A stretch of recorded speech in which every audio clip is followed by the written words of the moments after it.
Good morning, and I hope you are well. A few days ago, it hit me like, wow, we've all changed our entire way of life. Not just a few things here or there, but our entire way of life has changed. And there's even this term that we refer to it as the new norm. Now, I like the idea of new, as I spoke about in my previous videos. The creativity, the innovation, this excitement, figure out new ways how to do it better. But the norm, I don't like so much. I'll explain. You see, this Shabbos is a special one. Shabbos HaGadol. The great Shabbos, the big Shabbos. Why? What's so great? Says Shulchan Aruch. Because we are celebrating the miracle that took place in Egypt. What miracle? Because 5 days before the Jews went out of Egypt, on the 10th day of Nisan, Hashem says, take this little lamb, tie it to the bedpost, and leave it there.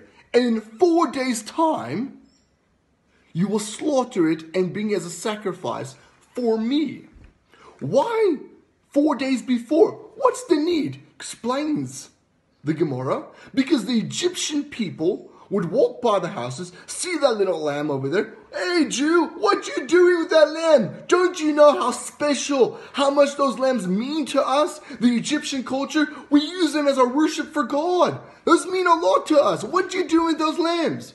And the Jews would respond proudly and confidently, yes, we know how special these lambs mean to the Egyptian culture, but I have taken this little lamb because Hashem, my God, has commanded me to take it and to slaughter it as a sacrifice in 4 days' time.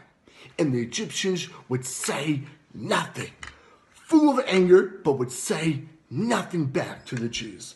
What a miracle that the Egyptians didn't do anything. And that is what we are celebrating. But 1 second, 2 questions I got. Number 1, this took place on the 10th day of Nisan. That's when the commandment was to take the little lamb. Yes, in the times in Egypt, the 10th day fell out on Shabbos. But the focus needs to be on the 10th day of Nisan. Why Shabbos? Okay? Number 2, why do we call it Shabbat HaGadol, the great Shabbos? Yes, it was a great miracle. But why don't we call it Shabbat HaNes, the Shabbos of miracle? Why refer to it as Shabbat HaGadol, the great Shabbos? Refer to it as Shabbat HaNes, Shabbos of the miracle.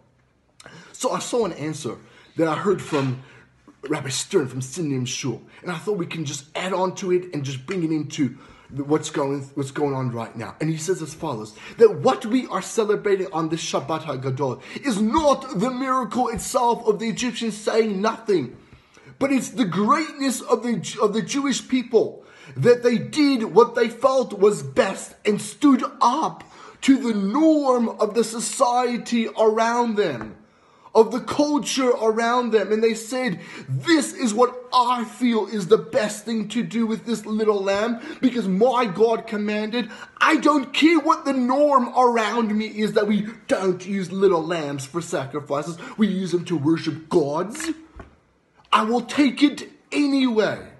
So that is what we are celebrating on this Shabbos. The godless, the greatness of standing up, of doing what I feel is best for me. And that's why it's on Shabbos. Because when else do we have time to stop, as Rabbi Sruli has spoken in his videos, about this time to stop, rest, and to think about what is great. Because that's what Shabbos is all about. That opportunity to think, to stop, and to realize what is great for me. So that is what I didn't like so much about the norm. Because it almost limits us to okay, well, this is the norm, then creativity can stop over here. No, we don't just fall to the norm. We don't just stop at what the norm is. We always do what we feel inside is our best, is our greatness. That's the message, I think, from Shabbos HaGadol, Shabbos of greatness. Always doing what I feel is best, what I feel is the greatness of myself at all times. Have a great day.